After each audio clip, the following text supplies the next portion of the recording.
Hello everyone, welcome to Nafi the Educator. It's me, Nafi. നിങ്ങൾ +1 second supplementary allotment wait ചെയ്യുന്ന ആളുകളാണെങ്കിൽ നിങ്ങൾക്ക് ചില പ്രധാനപ്പെട്ട ഇൻസ്ട്രക്ഷൻസ് പറയാനാണ് വന്നിട്ടുള്ളത്. നിങ്ങൾ ഈ ചാനൽ ഇപ്പോൾ തന്നെ സബ്സ്ക്രൈബ് ചെയ്യുക. മാക്സിമം ഫ്രണ്ട്സിലേക്ക്, അതായത് സെക്കൻഡ് സപ്ലിമെന്ററി വെയിറ്റ് ചെയ്യുന്ന എല്ലാ ഫ്രണ്ട്സിനും എന്ത് ചെയ്യുക, ഈ വീഡിയോ ഒന്ന് ഷെയർ ചെയ്ത് കൊടുക്കുക. സെക്കൻഡ് സപ്ലിമെന്ററി അലോട്ട്മെന്റുമായിട്ട് ബന്ധപ്പെട്ട എല്ലാ കാര്യങ്ങളും പറയുന്ന ഒരു വീഡിയോ ആണ് ഇത്.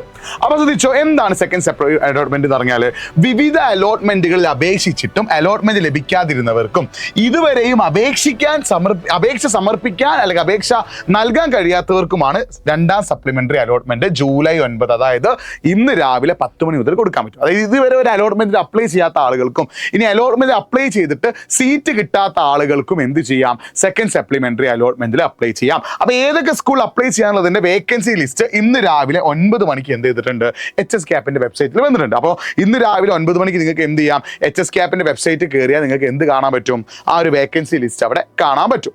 ഇനി ആർക്കൊക്കെയാണ് ഇത് അപ്ലൈ ചെയ്യാൻ പറ്റാത്തത്, ഏതെങ്കിലും കോട്ടയിൽ അഡ്മിഷൻ കിട്ടിയ ആളുകൾ, അതായത് first allotment, second allotment, first supplementary allotment, community quota, management കോട്ട, സ്പോർട്സ് കോട്ട, ഇങ്ങനെ ഏതെങ്കിലും സീറ്റ് കിട്ടിയിട്ട് ജോയിൻ ചെയ്ത ആളുകൾക്ക് അപ്ലൈ ചെയ്യാൻ പറ്റിയില്ല.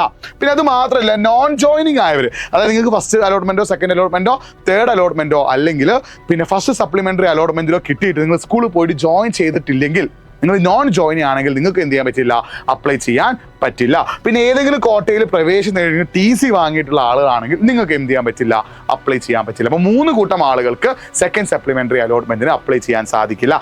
ഒന്നാമത്തെ കൂട്ടം ആരാണ്, ഇതുവരെ പിന്നെ സീറ്റ് കിട്ടിയ ആളുകൾ, അതായത് ഏതെങ്കിലും അലോട്ട്മെന്റ് സീറ്റ് കിട്ടിയ ആളുകൾ, അത് ഏത് കോട്ടയാണെങ്കിലും സീറ്റ് കിട്ടിയ ആളുകൾക്ക് അപ്ലൈ ചെയ്യാൻ സാധിക്കില്ല. പിന്നെ നോൺ ജോയിൻ, സീറ്റ് കിട്ടിയിട്ടും ജോയിൻ ചെയ്യാത്ത ആളുകൾക്ക് അപ്ലൈ ചെയ്യാൻ സാധിക്കില്ല. TC വാങ്ങിപ്പോയവർക്കും അപ്ലൈ ചെയ്യാൻ സാധിക്കില്ല. ഇനി നിങ്ങൾ ശ്രദ്ധിക്കുന്ന കാര്യം, സപ്ലിമെന്ററി ഘട്ടത്തിലും തെറ്റായ വിവരങ്ങൾ അപേക്ഷയിൽ ഉൾപ്പെട്ടതിനാൽ അലോട്ട്മെന്റ് ലഭിച്ചിട്ടും പ്രവേശനം നിരാകരിക്കപ്പെട്ടവർക്കും സപ്ലിമെന്ററി അലോട്ട്മെന്റിൽ പരിഗണിക്കുക. അതായത് നിങ്ങൾ ഫസ്റ്റ് സപ്ലിമെന്ററി അലോട്ട്മെന്റ് സമയത്ത് നിങ്ങൾ എന്തെങ്കിലും തെറ്റായ വിവരങ്ങൾ നൽകി, ആ തെറ്റായ വിവരങ്ങൾ കാരണം നിങ്ങൾ അലോട്ട്മെന്റ് പുറത്തായിട്ടുണ്ടെങ്കിൽ ആ തെറ്റായി നൽകിയ വിവരങ്ങൾ തിരുത്തിയിട്ട് വീണ്ടും അപ്ലൈ ചെയ്യാനുള്ള ഒരു സമയം കൂടി എന്തിനുണ്ട്, സെക്കൻഡ് സപ്ലിമെന്ററി അലോട്ട്മെന്റ് ഉണ്ട്. അപ്പോൾ നിങ്ങൾക്ക് എന്ത് ചെയ്യാം, നിങ്ങൾ എന്തെങ്കിലും മിസ്റ്റേക്ക് വരുത്തിയിട്ടുണ്ട്, നിങ്ങൾ എന്തെങ്കിലും ഇല്ലാത്ത സർട്ടിഫിക്കറ്റ് ഉണ്ടെന്ന് പറയുകയോ അല്ലെങ്കിൽ എന്തെങ്കിലും കാര്യം അനാവശ്യമായി ടിക്ക് ഇടുകയോ ചെയ്തിട്ടുണ്ടെങ്കിൽ ആ തെറ്റ് തിരുത്തിയിട്ട് വീണ്ടും അപ്ലൈ ചെയ്യാൻ പറ്റും. അപ്പോൾ ആരെങ്കിലും എന്താണ് സീറ്റ് കിട്ടി, പക്ഷെ അവർക്ക് എന്താണ് തെറ്റായ വിവരം നൽകിയത് കാരണമാണ് അവർ പുറത്തായതെങ്കിൽ അവരെ തെറ്റായ വിവരം ശരിയാക്കിയിട്ട് അവർക്ക് വീണ്ടും എന്ത് ചെയ്യാം, അപ്ലൈ ചെയ്യാം. അപ്പോൾ ജൂലൈ 9 രാവിലെ 10 മണി മുതൽ ജൂലൈ 11 വെള്ളിയാഴ്ച, അതായത് ജൂലൈ 9 ബുധനാഴ്ചയാണ്, വ്യാഴം വെള്ളിയാഴ്ച വൈകിട്ട് 4 മണി വരെ നിങ്ങൾക്ക് എന്ത് ചെയ്യാം, സപ്ലിമെന്ററി സെക്കൻഡ് സപ്ലിമെന്ററിക്ക് എന്ത് ചെയ്യാം, അപ്ലൈ ചെയ്യാം. ഇനി എങ്ങനെയാണ് അപ്ലൈ ചെയ്യേണ്ടത്, അതായത് ഇതുവരെ അലോട്ട്മെന്റിന് അപ്ലൈ ചെയ്തിട്ട് സീറ്റ് കിട്ടാത്ത ആളുകൾ റിന്യൂ ആപ്ലിക്കേഷൻ എന്ന ലിങ്കിലൂടെയാണ് ചെയ്യേണ്ടത്. അതായത് നിങ്ങൾക്ക് ഇപ്പോൾ എന്ത് ചെയ്തിട്ടുണ്ടാവും, 9 മണിക്ക് ഓൾറെഡി എന്ത് ചെയ്തിട്ടുണ്ട്, ഗവൺമെന്റ് ലിസ്റ്റ് പുറത്തു വിട്ടിട്ടുണ്ടാവും, അതായത് ഏതൊക്കെ സ്കൂളാണ് ഫ്രീ എന്നുള്ളത്.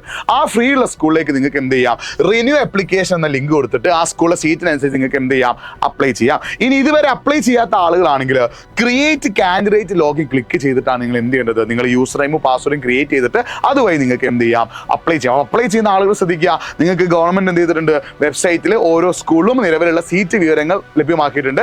ആ സ്കൂളിലെ സീറ്റ് അനുസരിച്ച് വേണം നിങ്ങൾ എന്ത് ചെയ്യാൻ, അപ്ലൈ ചെയ്യാൻ. മൂന്നാമത്തത്, തെറ്റായ വിവരങ്ങൾ, നിങ്ങൾ എന്തെങ്കിലും തെറ്റായ വിവരങ്ങളാണ് നൽകിയത്, ആ വിവരങ്ങൾ അനുസരിച്ചാണ് നിങ്ങൾ പുറത്തായതെങ്കിൽ നിങ്ങളും എന്ത് ചെയ്യണം, റിന്യൂ ആപ്ലിക്കേഷൻ കൊടുത്തിട്ട് അതിലെ തെറ്റായ വിവരങ്ങൾ ശരിയാക്കിയിട്ട് നിങ്ങൾ വീണ്ടും എന്ത് ചെയ്യണം, അപ്ലൈ ചെയ്യണം. അപ്പോൾ 9 മണി മുതൽ എന്ത് ചെയ്യും, നിങ്ങൾക്ക് വേക്കൻസി ലിസ്റ്റ് ഇന്ന് 9 മണി മുതൽ എന്ത് ചെയ്തിട്ടുണ്ട്, വേക്കൻസി ലിസ്റ്റ് പ്രസിദ്ധീകരിച്ചിട്ടുണ്ട്. ആ ലിസ്റ്റ് നോക്കിയിട്ട് നിങ്ങൾ എന്ത് ചെയ്യുക, ഓരോരോ സ്കൂളായിട്ട് അപ്ലൈ ചെയ്യട്ടോ. ഓക്കെ, അപ്പോൾ ഒഴിവുള്ള സീറ്റുകൾക്ക് മാത്രമേ നിങ്ങൾക്ക് എന്ത് ചെയ്യാൻ പറ്റുള്ളൂ, അപ്ലൈ ചെയ്യാൻ പറ്റുള്ളൂ. അപ്പോൾ നിങ്ങൾ എന്ത് ചെയ്യുക, നോക്കിയും കണ്ടിട്ടും എന്ത് ചെയ്യുക, സപ്ലിമെന്ററി അലോട്ട്മെന്റിലെ സ്കൂളുകൾ അപ്ലൈ ചെയ്യുക. അപ്പോൾ ഇത്രയുമാണ് സെക്കൻഡ് സപ്ലിമെന്ററി അലോട്ട്മെന്റുമായിട്ട് ബന്ധപ്പെട്ട് പറയാനുള്ളത്. അപ്പോൾ ഇതുവരെ അലോട്ട്മെന്റ് അപ്ലൈ ചെയ്തിട്ട് സീറ്റ് കിട്ടാത്ത ആളുകൾക്കും ഇതുവരെ ജോയിൻ ചെയ്യാത്ത ആളുകൾക്കും ഇനി ഫസ്റ്റ് സപ്ലിമെന്ററി അലോട്ട്മെന്റിന്റെ സമയത്ത് തെറ്റായ വിവരങ്ങൾ നൽകിയിട്ട് അലോട്ട്മെന്റ് പുറത്തായ ആളുകൾക്ക് ആ തെറ്റ് തിരുത്തിയിട്ട് അപ്ലൈ ചെയ്യാനുള്ള അവസരമുണ്ട്. ആർക്കൊക്കെയാണ് അപ്ലൈ ചെയ്യാൻ പറ്റാത്തതെന്ന് ചോദിക്കുകയാണെങ്കിൽ നിങ്ങൾ ശ്രദ്ധിക്കേണ്ട കാര്യം എന്താ, ഒന്ന്, ഇതുവരെ സീറ്റ് കിട്ടിയ ആളുകൾക്ക് എന്ത് ചെയ്യാൻ പറ്റില്ല, അപ്ലൈ ചെയ്യാൻ സാധിക്കില്ല.